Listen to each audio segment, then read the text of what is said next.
It's Arun Gupta from Computer Sciences Corporation. Question for Peter. You mentioned that companies are looking to measure performance rather than effort.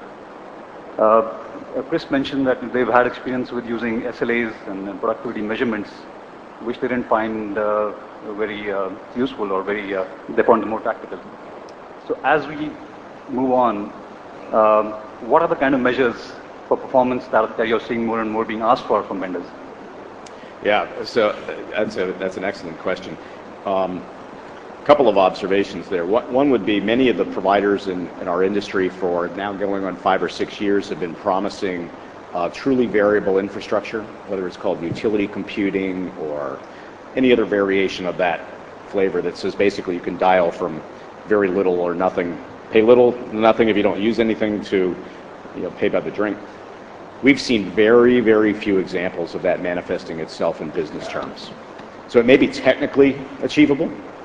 We're seeing very little examples of that actually manifesting in a contractual commitment. The other thing that I think is a risk for those that may not have a long track record in the industry, and even some of those that do, is believing that the service levels and meeting service levels equates to superior client service. The service levels can be, as one provider told me recently, and I really like this, service levels can be a great relationship minimizer. That if you delude yourself into believing that just meeting defined service levels will achieve a superior client satisfaction, you may seriously miss the boat. And so moving forward to the question, we think that there needs to be much more focus on the sharing of risks and rewards, and that there be a dialogue, of regular and frequent dialogue between the provider and the client over what each is trying to achieve in the relationship and how each will measure it. But fundamentally, the proportionate value has to accrue to the client, and that we as an industry just need to recognize that and move on with it. But that we're in a business of serving a client. Everyone, if you're with the possible exception of a public sector organization, gets paid to make money for someone else. And so the service provider community needs to understand they're being paid to make money for their clients. Chris, anything else on that point? In subscribing to everything that was just said, let me just rewind a little. The extent to which Chris doesn't believe in the existing service levels in place did not justify the ripping up of 4 contracts that I think I may have heard. We don't have the best stuff in the world, but what we've got is what we've got. So our providers, calm down. We're not throwing it out the window. But to Peter's point,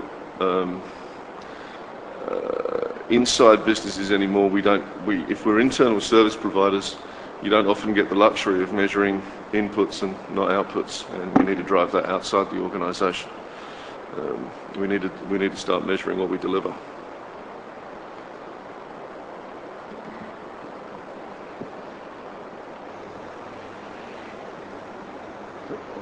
Hi, it's Ambe Singh. Just to probe that point a little further, Peter, you have actually mentioned it a few times, but quite simply, how do you actually test the track record of a provider?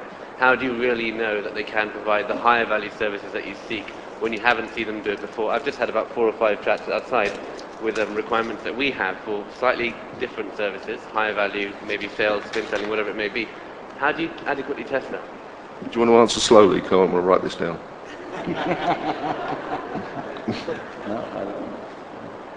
So I presume you're talking about prior to the deal being done in the selection process? Right. There's no measure with higher weight than a satisfied client.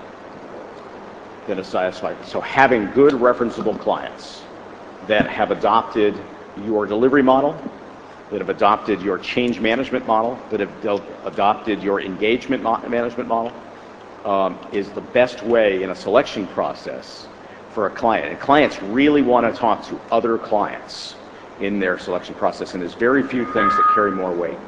I'll tell you, in most of the deals we do, the lowest price provider rarely wins. The lowest price provider rarely wins. And it's largely because a client has a lot of choices.